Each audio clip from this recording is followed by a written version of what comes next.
Hello kaibigan, ganito din ba yung lumalabas sa inyong PayMaya app kaya hindi kayo makapag-login? Sabi dito meron daw connection issue and yung face authentication ko ay failed. Pag ganito, tinatry natin i-copy got it tapos inuulit lang natin pero ayaw pa rin mo-open ng ating PayMaya. So today, iisip tayo kung ano ba yung solution natin and sigurado na later on mabubuksan natin yung ating account.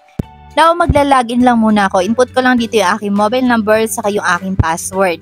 Then after that, itatap ko na yung login and makakapagsimula na tayo dun sa scam verification.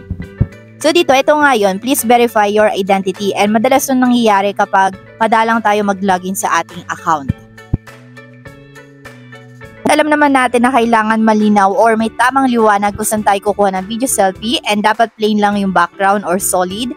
Then magte-take off tayo ng ating mga face accessories and make sure na okay internet connection at yung lens ng camera nyo ay walang sira. So dito nga ayan, nagsisimula na ako dito sa face scan. Okay naman internet connection ko, sigurado ako dyan dahil nag-test na din ako kanina. Pero ganito kasi talaga yung lumalabas and ang tagal pa man din mag-load, hindi ko alam kung bakit.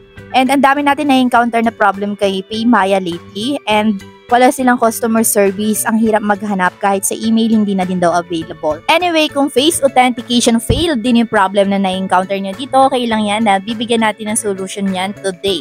So lalabas tayo now dito sa my app and hindi na tayo magta-try again or magko-continue. Dito sa labas mismo ng Maya app, ipipress long lang natin tong Maya and lalabas dito yung app info, itap lang natin yan para mapunta tayo dun sa kanyang storage. Tap natin storage usage and dito i-clear natin yung cache. And pwede rin kayo mag-clear data pero kailangan nyo ulit mag-login ng inyong login credentials. Anyway, yung next naman pupunta tayo sa Play Store or App Store and isi-search natin yung PayMaya app and kaya ginagawa natin to para masigurado na updated pa yung version na ginagamit natin. Pero pag opening nakalagay dito, ibig sabihin okay pa yung app. And kapag naman nakalagay dito update, ibig sabihin kailangan na natin i-update sa pinaka-latest na version. Bago ko ibigay yung pangatlo, ipapaalala ko lang sa inyo na mahihirapan kayo mabuksan yung account nyo kung restricted pala yung PayMaya account nyo. Pwede nyo i-check yung email nyo dahil kadalasan naman nagpapadala sila ng notification.